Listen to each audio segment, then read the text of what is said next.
Today we are going to discuss techniques to calm upset or agitated patients. This is an important topic as workplace violence affects every country and healthcare setting, as 4% of the global employee population experience physical violence. Nurses are at a 3 times greater risk for violence than any other profession, by Spencer and Johnson.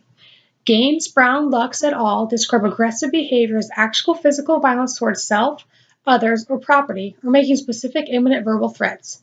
It is important to implement steps early to prevent the patient from becoming further upset or agitated, which can lead to violent behaviors.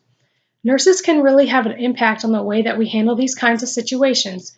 Weiland, Ivory, and Hutton state that there are 4 non-pharmacological interventions for acute behavioral disturbances, which are environmental modifications, policies, practice change, and intervention. This is really important to note because education regarding how to handle these kinds of patients and situations is really important.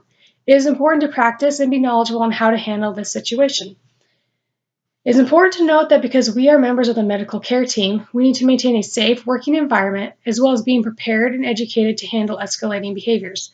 The strategy that we are going to talk about today is utilizing verbal de-escalation techniques when dealing with an upset or agitated patient.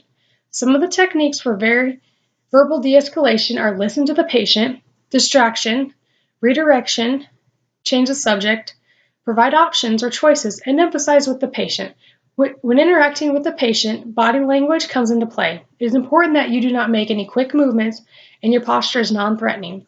It is also important that you provide them with adequate personal space and maintain a safe distance so the individual can't swing at or try to grab you. It is also important to also monitor the sound of your voice. Speak slowly and in a controlled voice. Most of all, it is important to remain calm and watch the patient for nonverbal cues to see if the techniques that you are using are working or not. Make sure to always ask for help and rely on others, nurses, if you need to. We are all here to help each other, so utilize those other nurses too. It is important to note that the same technique may not work on every patient the same way. It is important to know and understand how to handle this situation so you are able to attempt multiple verbal de-escalation techniques in assisting in calming down that patient.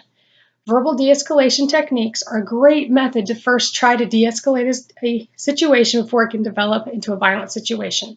It does not require any pharmacological interventions, chemical restraints, or actual physical restraints. It also allows the individual to maintain their integrity and provide a safe and alternative option for the patient.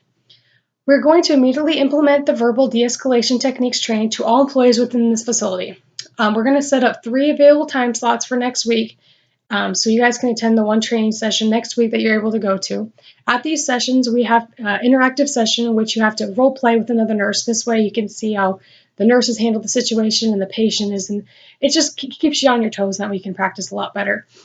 And then you'll be evaluated by myself to make sure that you have the knowledge and training to handle yourself in this kind of situation with your patient. We will continue to offer a monthly session to keep you up on your skills and provide monthly handouts as well, utilizing nursing interventions to de-escalate an upset or agitated patient. This is an important topic and it is of the utmost importance to keep our staff and patients safe. I appreciate all of you for taking the time out of your day, and I look forward to seeing you at your training sessions next week. Thanks. Have a great day.